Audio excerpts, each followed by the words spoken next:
Welcome to Threads of Truth, the podcast where real-life mysteries meet internet speculation. Today we are stepping back into a world of pristine mid-century architecture, classic cars, and the kind of high society Southern elegance that completely mask the darker shadows lurking underneath. The sheer volume of contradictions in the evidence we are going to walk through is staggering. It really is. It's the kind of historical puzzle that forces you to question everything you think you know about crime scenes and, well, the illusion of safety in a booming metropolis. To bring you, the listener, right into the room with us, I want you to picture the atmosphere. It is the evening of October 14th, 1965. Right. We are in Atlanta, Georgia. The air has that crisp, definitive autumn chill. You are standing inside the Piedmont Driving Club, which was, and actually still remains, one of the most upscale, exclusive venues in the entire city. It is a 1960s office gathering for a major bank. Picture the scene. You've got men in sharp-tailored suits, women in elegant cocktail dresses, the clinking of glasses, the low murmur of professional chatter. It is the absolute epitome of Southern corporate respectability. Exactly. The people in that room are the financial engine of a city that is rapidly trying to prove it belongs on the national stage. Navigating this party is a 25-year-old newlywed. She's bright, highly regarded by her colleagues, and she's just making the rounds, fulfilling her professional social obligations. But she has other things on her mind. Errands to run, a dinner party to plan for the following night.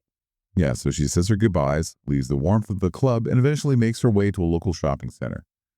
Around 8:00 p.m., she walks out alone into the autumn night toward her car, and she vanishes. Simply vanishes into thin air. And what investigators find the next afternoon turns a standard missing persons report into one of the most chilling mysteries in Atlanta's history.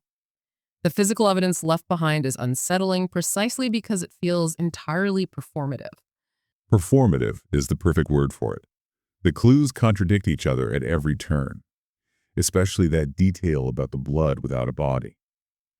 As we examine this timeline, the reasons why this single evening has haunted investigators for 6 decades will become glaringly apparent. Absolutely. If we map out the person at the center of this storm, Mary Shotwell Little, we find a woman who seemed to be doing everything right.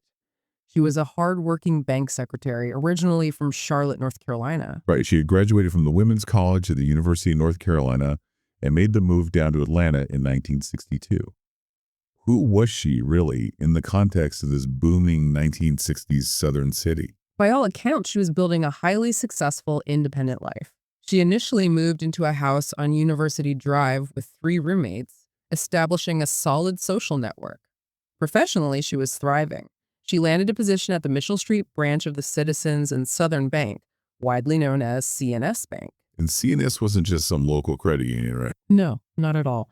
In 1965, C&S was a premier financial institution. It was a massive player in the southeastern economy.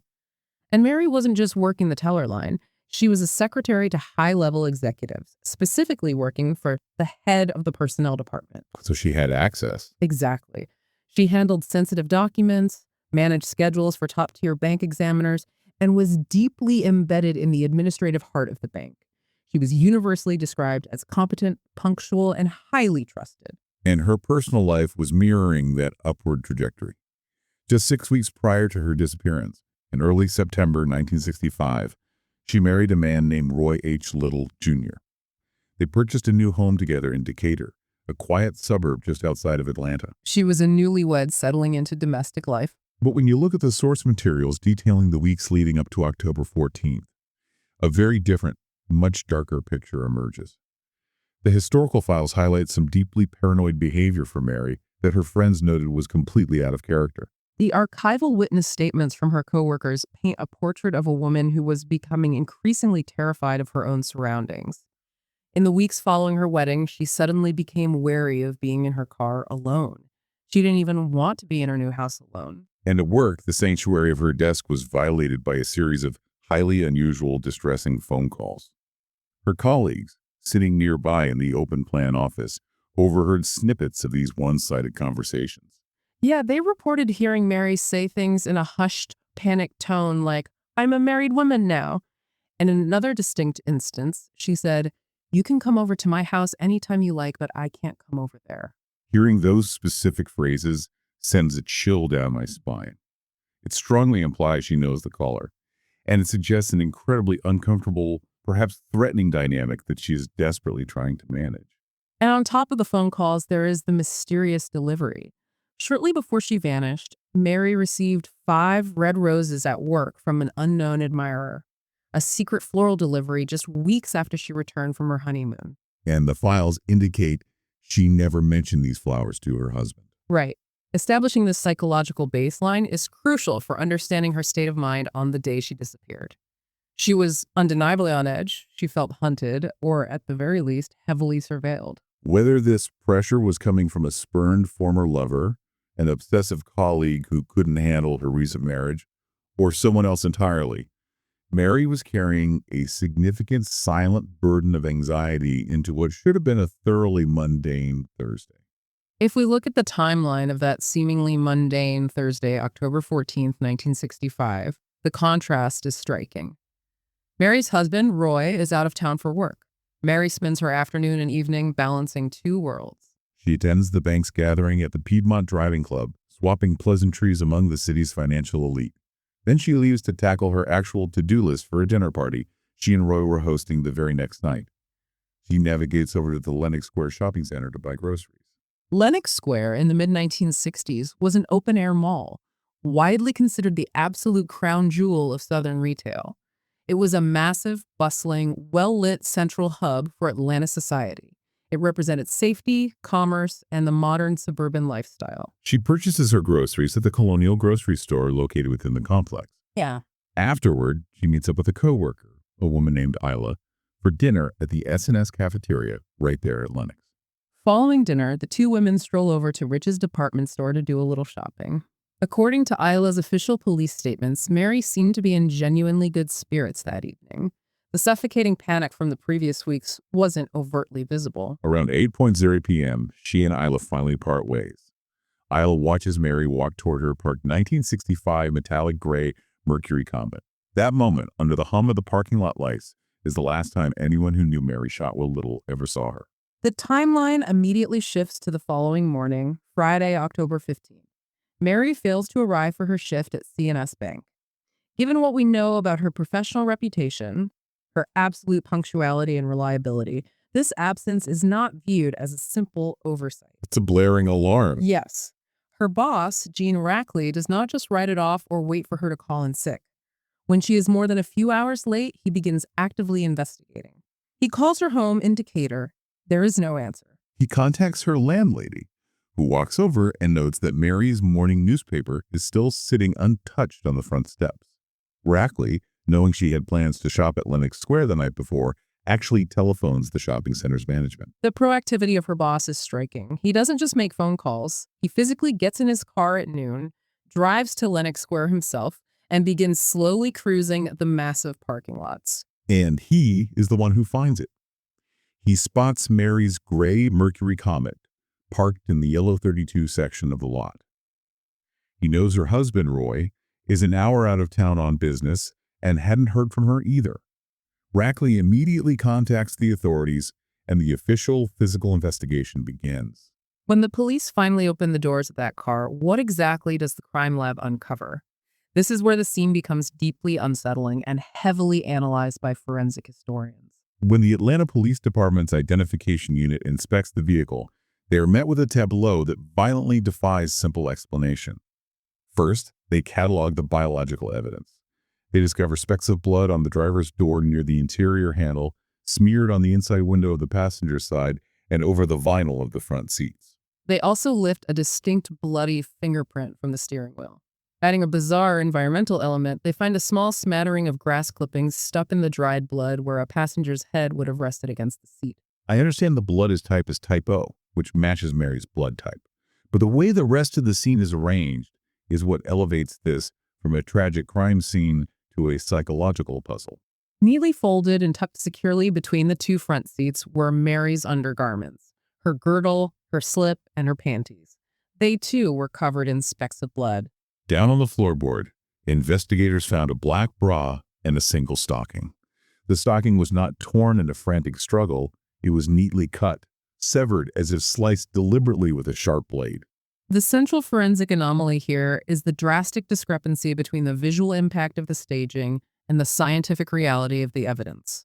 Crime lab technicians, specifically Bill Moore and Larry Howard from the State Crime Lab, analyzed the vehicle extensively. Despite the dramatic smears on the windows and the deeply intimate, threatening display of her folded clothing, they concluded there was a shockingly small volume of actual blood present. Right. Dr. Howard famously noted in his report that there was no more blood than you'd get from a standard nosebleed. That performative aspect changes the entire psychological profile of the suspect.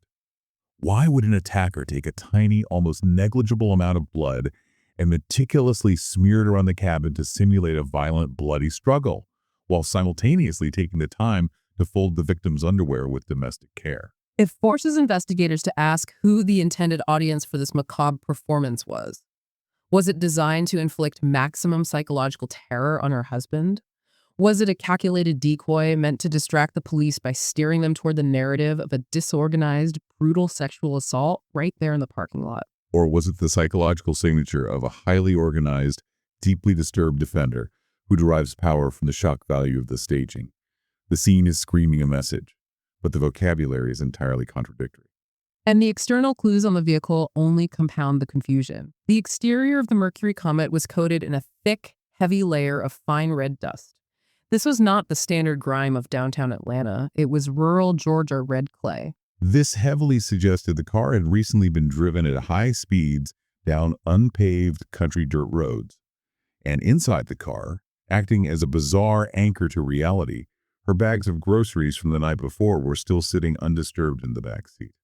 The physical state of the car provided a geographic radius thanks to a very specific habit of Mary's husband. Roy Little kept meticulous, almost obsessive mileage logs for the Comet, likely for tax or business expense tracking. Because of his detailed record in the glove compartment, police were able to check the current odometer reading against his last entry. They determined there were exactly 41 unaccounted for miles on the car.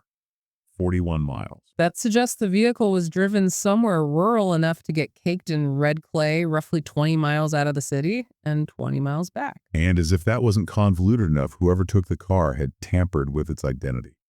The Georgia license plate had been removed, and a stolen North Carolina license plate had been swapped onto the vehicle. Taking the time to unbolt and replace a license plate in the dark requires premeditation and a certain level of calm. It is a textbook operational countermeasure.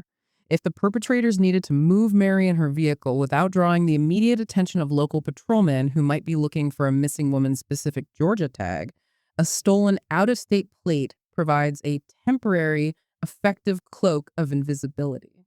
But the most significant external clue isn't the dirt or the plate. It is the timeline of the parking lot itself.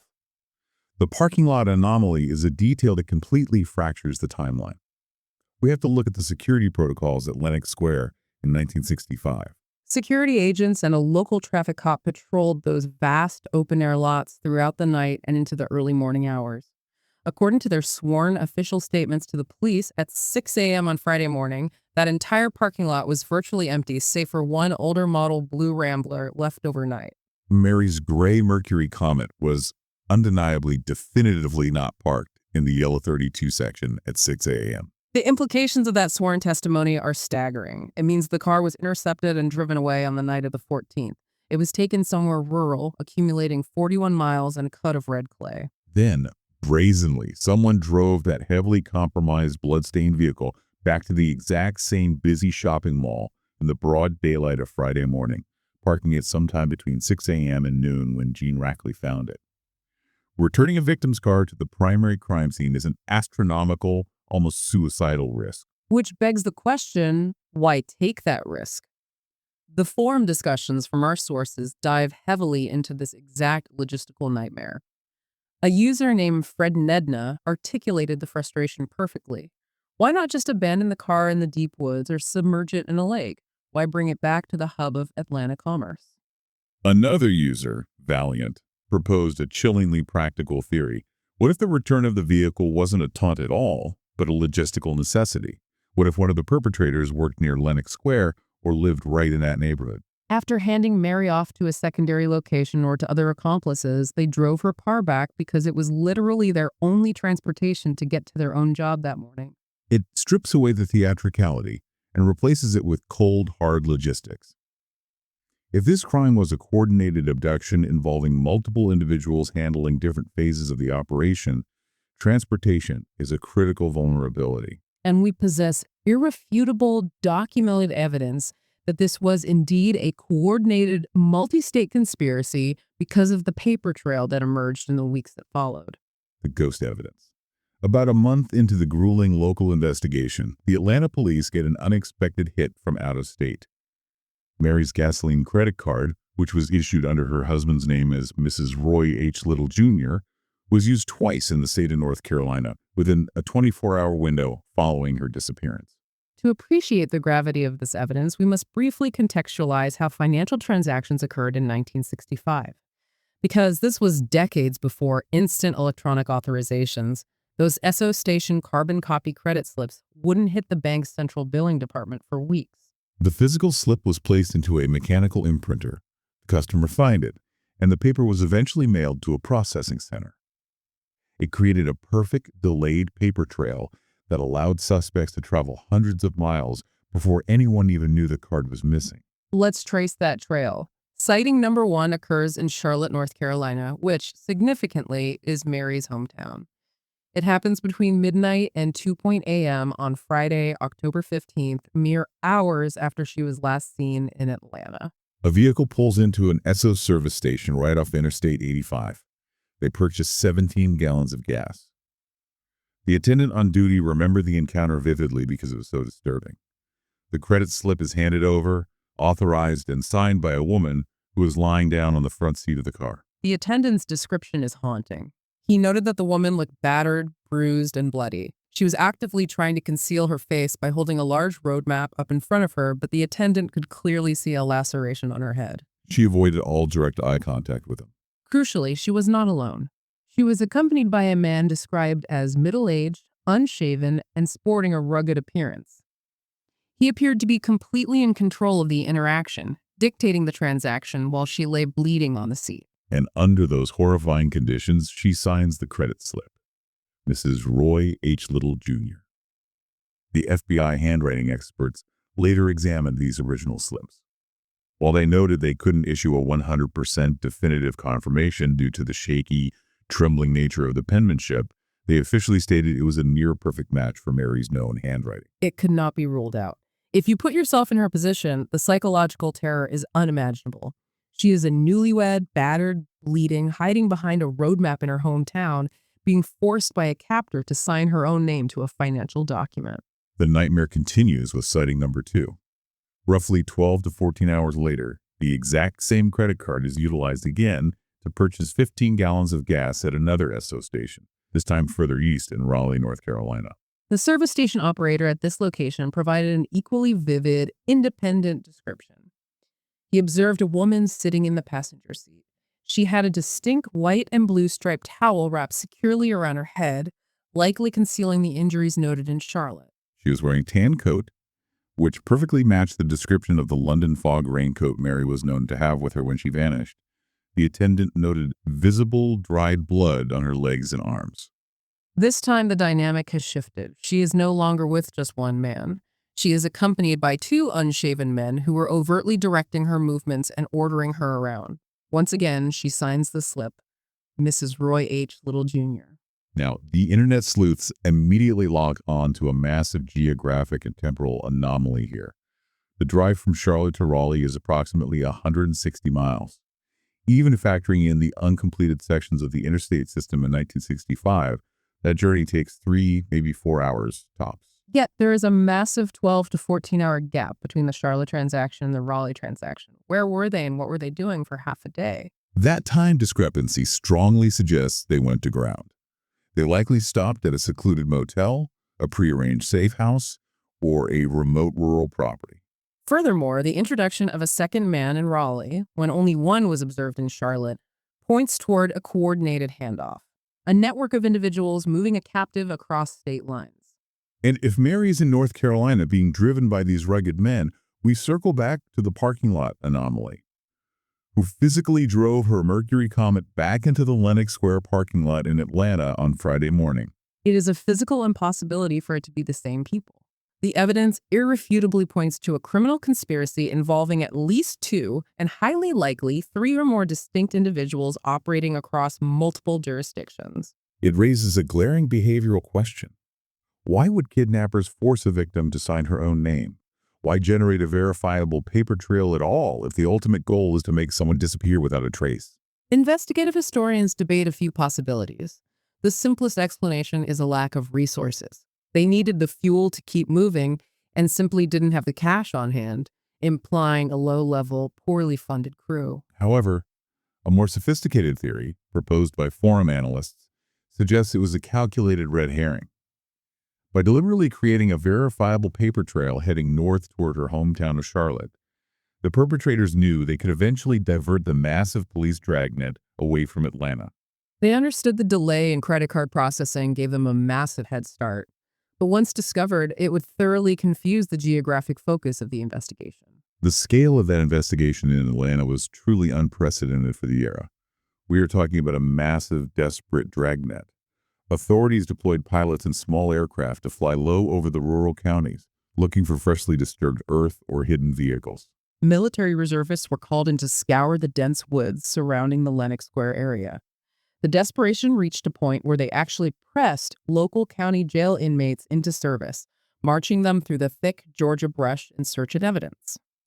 The FBI liaison, Jim Ponder, spent exhausting days physically climbing down into abandoned wells and hiking remote logging roads alongside Interstate 85. When reviewing this case, we have to acknowledge the severe, frustrating limitations of 1960s law enforcement and forensic science.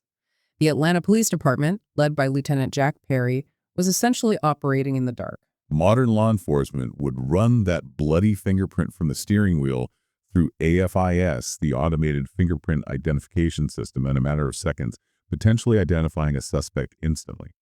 Today, we would have automated license plate readers or ALPR cameras tracking that stolen North Carolina plate across state lines. The blood in the car would yield a full, unquestionable DNA profile of anyone else who happened to bleed during the struggle. In 1965, they had none of this. They relied entirely on shoe leather detective work, delayed paper trails, and the fallibility of eyewitness memory. Despite those limitations, eyewitnesses did come forward with some deeply unsettling accounts that add texture to that evening.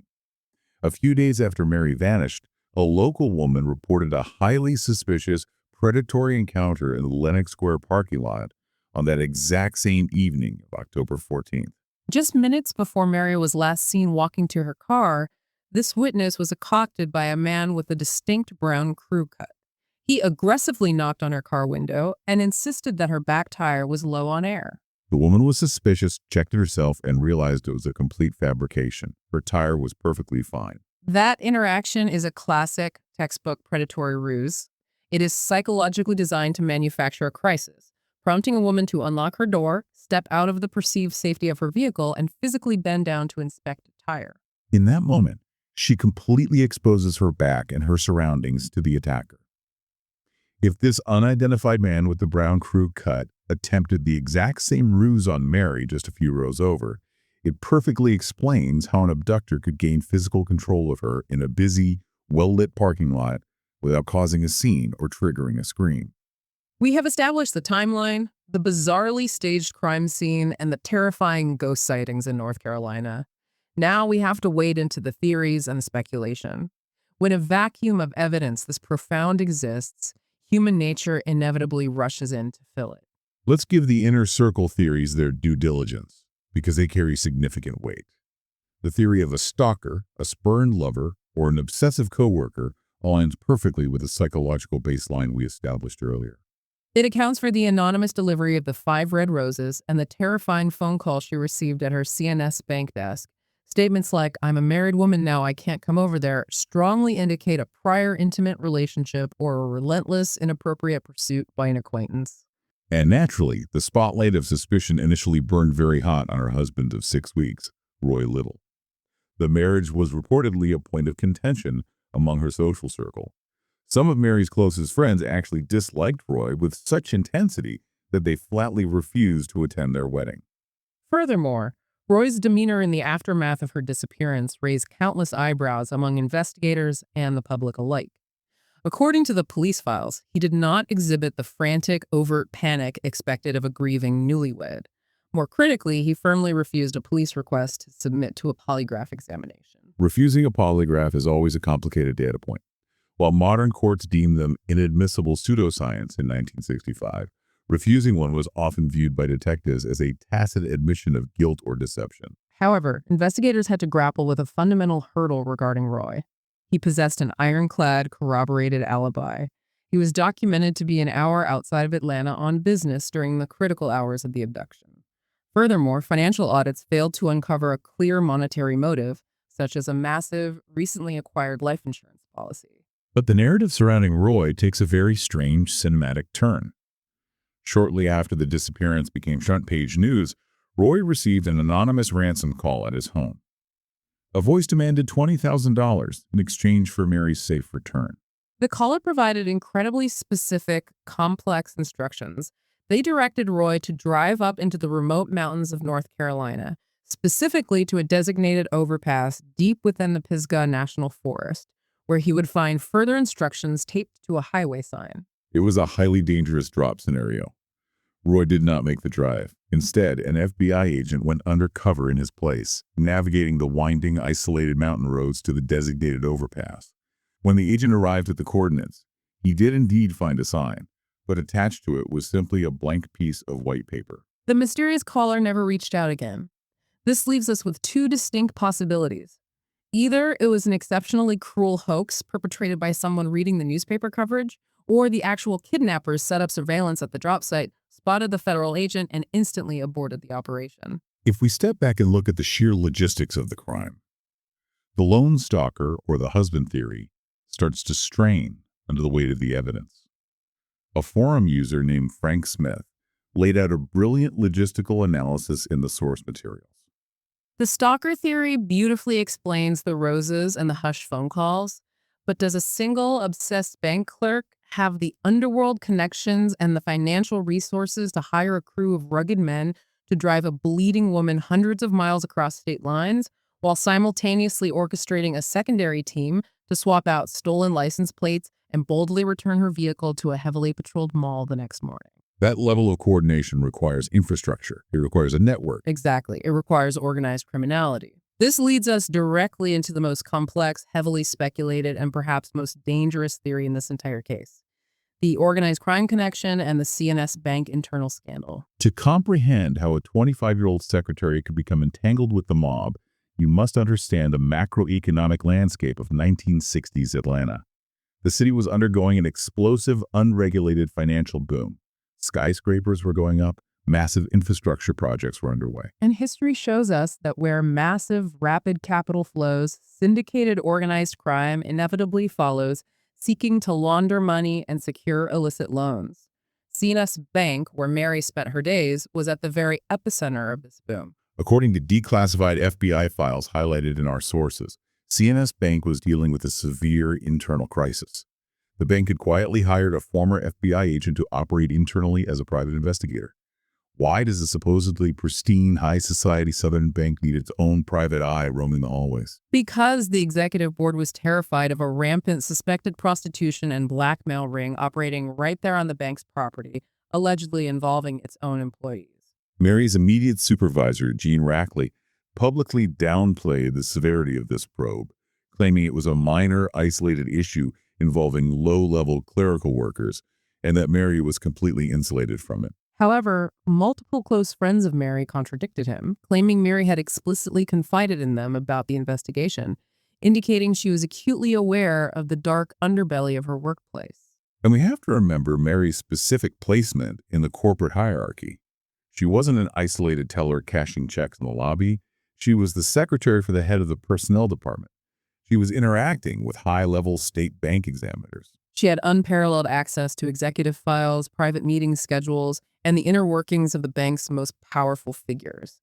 If there was a blackmail ring compromising executives, she was sitting at the nexus of the information flow.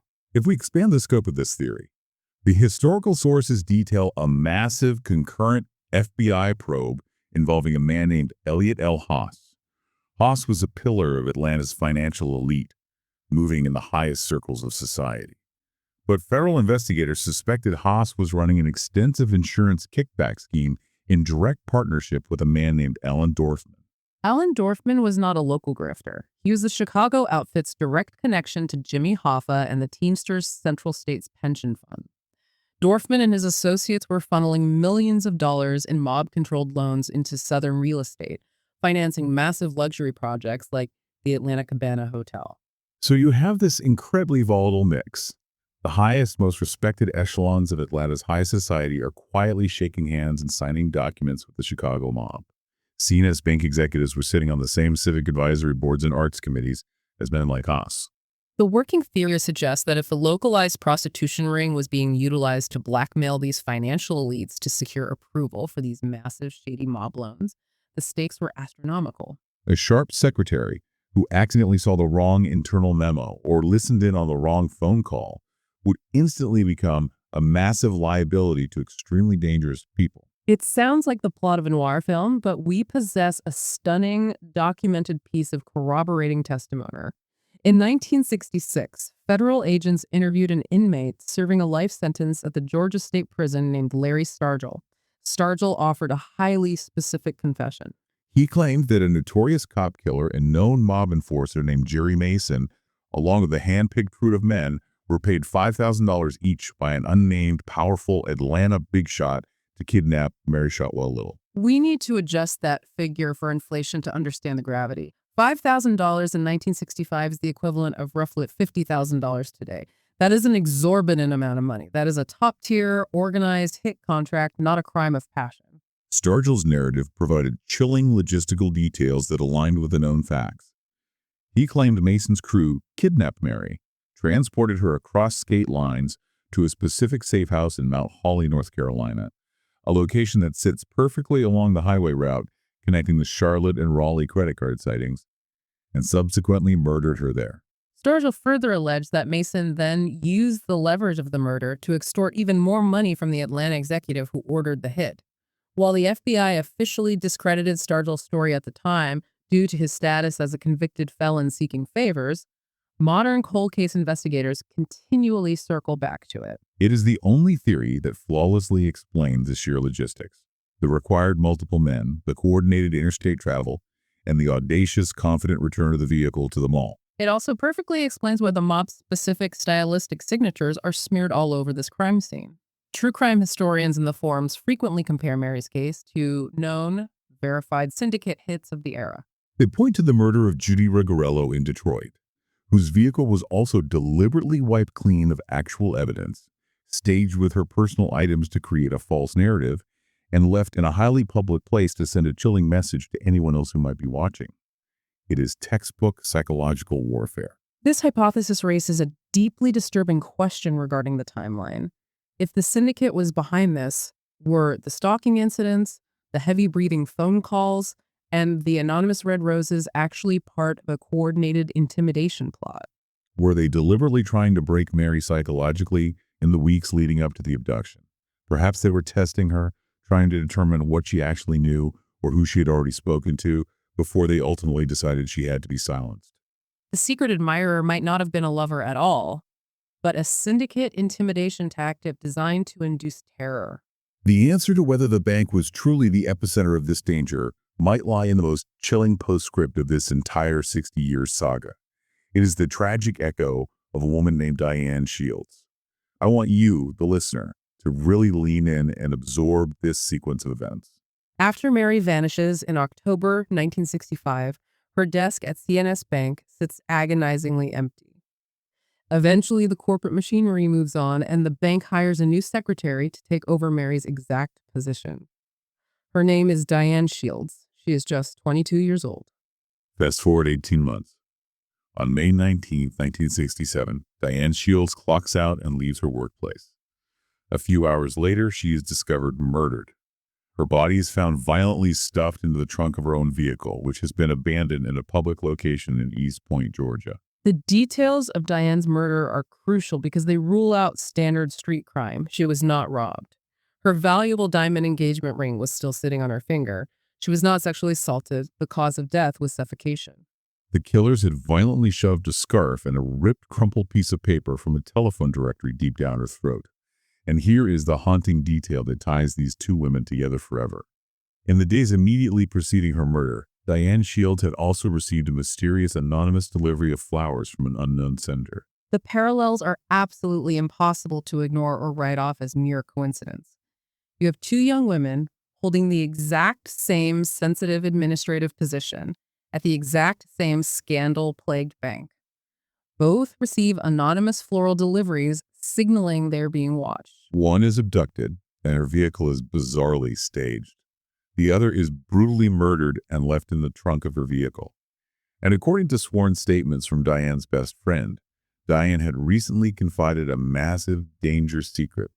She claimed she was secretly working undercover with local police to help them solve the disappearance of a woman named Mary. Now, the Atlanta Police Department vehemently denied she was working for them in any official capacity. There were no files, no handlers, no records, but perception is reality in the criminal underworld. If Diane simply thought she was playing detective, or she was quietly poking around the bank's filing cabinets looking for clues about her predecessor, she would have painted a massive, glowing target on her own back. If that prostitution and blackmail ring was real, and the mob was protecting its investments, Diane Shields might have pulled the exact same fatal thread that got Mary Shotwell Little killed 18 months prior. The fallout from Diane's murder was profound, particularly for Mary's family. When a local detective publicly broke rank and stated to the press that he believed the two cases were intrinsically connected, the reaction from Mary's mother was heartbreaking. She actually contacted the police department and officially asked them to stop investigating her daughter's disappearance entirely. To hear that a mother would ask the authorities to stop looking for her missing child goes against every instinct we understand. Why would she make that request? We have to deeply consider the agonizing psychological weight of ambiguous loss. For 18 months, Mary's mother had lived in a torturous, unresolved limbo. She had been subjected to terrifying late-night prank phone calls at her home, listening to strangers whispering, help me, before hanging up. When Diane Shields, a proxy for her own daughter, was brutally murdered, it likely extinguished the final, agonizing sliver of hope that Mary was still alive and might come home. Alternatively, and perhaps more likely, she may have suddenly realized the sheer scope and danger of the forces involved. She may have wanted to protect her surviving family members from becoming targets themselves. Closing the door on the investigation, accepting the dark silence, was the only remaining path to finding any semblance of peace. The trauma of a case without recovery, without a body, is a uniquely heavy burden. The absolute absence of remains makes achieving true justice nearly impossible. It leaves an endless vacuum. And over the past 6 decades, that vacuum has been filled with internet speculation, forum debates, and cold case documentaries. But looking at the evidence through a modern lens, you have to wonder, how would this exact same sequence of events play out if it happened today? The integration of modern forensic advancements would completely and utterly rewrite the narrative of October 14th, 1965. As we discussed, modern DNA analysis wouldn't just confirm the blood in the vehicle belonged to Mary. It would extract microscopic genetic profiles from the steering wheel, from the fibers of the cut stocking, from the folded undergarments. We could deploy investigative genetic genealogy to track down the exact family tree of the man with the brown crew cut who was harassing women in the parking lot, or identify the unshaven men who purchased gas in North Carolina. Think about the digital footprint we all leave behind now. Mary's cell phone would have pinged the tower at Lenox Square, providing the exact minute she left the mall. It would trace the route of the comet as it was driven 20 miles out into the rural clay roads, pinpointing the exact location where it stopped. High-definition security cameras at the Esso stations in Charlotte and Raleigh would capture crystal-clear images of the captors' faces, their clothing, and the license plates of any trailing vehicles. The veil of anonymity that allowed these men to operate across state lines simply does not exist in the same way in the modern era. Yet, despite the lack of those modern tools, the psychological profile of the primary crime scene remains as vivid and disturbing today as it was then. The theatricality of the folded clothes, the smeared, deliberately staged blood. It was a decoy, a calculated act of staging meant to obscure the true nature of the crime, which was, in all likelihood, a targeted, well-funded, and ruthlessly executed abduction designed to protect powerful interests. And that ultimately is why the disappearance of Mary Shotwell Little has endured as Atlanta's most infamous cold case for 60 years. It is the generational endurance of a mystery that permanently shattered a city's illusion of safety. You have a single, seemingly normal autumn evening. A 25-year-old newlywed is out shopping for groceries for a dinner party. She attends a polite, high-society office gathering at a prestigious club. And in the blink of an eye, her life and the lives of everyone who ever loved her are violently altered forever. It leaves behind a legacy of unanswered questions that continue to echo through the decades. Was it a jealous, obsessed lover who couldn't let go? Was it a ruthless, organized crime syndicate protecting its financial secrets? And what was the true human cost of the dark secrets hidden deep within the executive vaults of the Citizens and Southern Bank? As we wrap up this exploration, I want to leave you with a final provocative thought to mull over. We spent significant time discussing the staggering, almost irrational risk of driving Mary's blood-stained vehicle back to the Lenox Square parking lot the next morning. Most analysts assumed it was a taunt, a deliberate message left by arrogant killers thumbing their noses at the police. But what if it wasn't a taunt at all? What if it was a desperate, mundane necessity? What if the person who drove that car back to the mall was a low-level accomplice who worked nearby, perhaps even an employee at the bank itself, and they had to return the vehicle simply because they had to clock in for their morning shift, hiding in plain sight behind a desk while the entire city began frantically searching for the woman they had just helped disappear? A young geologist drives into the Arizona desert for work. His vehicle is found crashed in a ravine, and he is nowhere to be found. Next time, we examine the puzzling disappearance of Daniel Robinson,